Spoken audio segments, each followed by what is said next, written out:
عبداللہ بن مسعود رضی اللہ عنہ نے بیان کیا کہ سعد بن معاذ رضی اللہ عنہ عمرہ کی نیت سے مکہ آئے اور ابو صفوان امیہ بن خلف کے یہاں اترے۔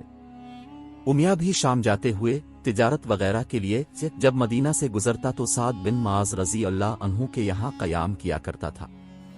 امیہ نے سعد رضی اللہ عنہ سے کہا، ابھی ٹھہرو، جب دوپہر کا وقت ہو جائے اور لوگ غافل ہو جائیں تب طواف کرنا، کیونکہ مکہ کے مشرک مسلمانوں کے دشمن تھے۔ سعد رضی اللہ عنہ کہتے ہیں، چنانچہ میں نے جا کر طواف شروع کر دیا۔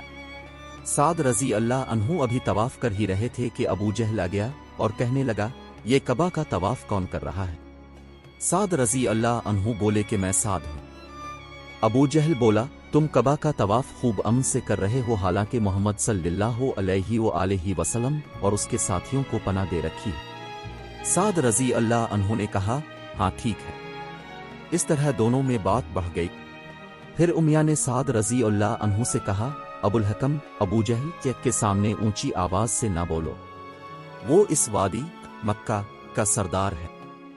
اس پر سعد رضی اللہ عنہ نے کہا، اللہ کی قسم، اگر تم نے مجھے بیت اللہ کے طواف سے روکا تو میں بھی تمہاری شام کی تجارت خاک میں ملا دوں گا، کیونکہ شام جانے کا صرف ایک ہی راستہ ہے جو مدینہ سے جاتا ہے۔ امیہ برابر سعد رضی اللہ عنہ سے یہی کہتا رہا کہ اپنی آواز بلند نہ کرو، اور انہیں مقابلہ سے روکتا رہا۔ آخر سعد رضی اللہ عنہ کو اس پر غصہ آ گیا اور انہوں نے امیہ سے کہا، چل پرے ہٹ، میں نے محمد صلی اللہ علیہ وآلہ وسلم سے تیرے متعلق سنا ہے، اپ نے فرمایا تھا کہ تجھ کو ابو جہل ہی قتل کرائے گا۔ امیہ نے پوچھا، مجھے؟ سعد رضی اللہ عنہ کہا، ہاں تجھ کو۔ تب تو امیہ کہنے لگا، اللہ کی قسم، محمد صلی اللہ علیہ وآلہ وسلم جب کوئی بات کہتے ہیں تو وہ غلط نہیں ہوتی۔ پھر وہ اپنی بیوی کے پاس آیا اور اس نے اس سے کہا، تمہیں معلوم نہیں میرے سر بھائی نے مجھے کیا بات بتائی ہے؟ اس نے پوچھا، انہوں نے کیا کہا؟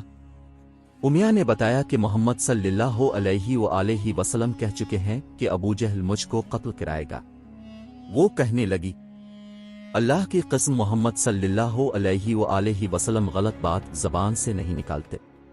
پھر ایسا ہوا کہ اہل مکہ بدر کی لڑائی کے لیے روانہ ہونے لگے اور امیہ کو بھی بلانے والا آیا تو امیہ سے اس کی بیوی نے کہا، تمہیں یاد نہیں رہا تمہارا سر بھائی تمہیں کیا خبر دے گیا تھا؟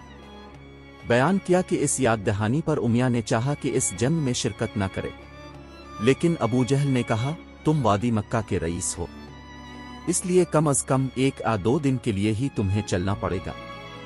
اس طرح وہ ان کے ساتھ جنگ میں شرکت کے لیے نکلا اور اللہ تعالیٰ نے اس کو قتل کرا دیا۔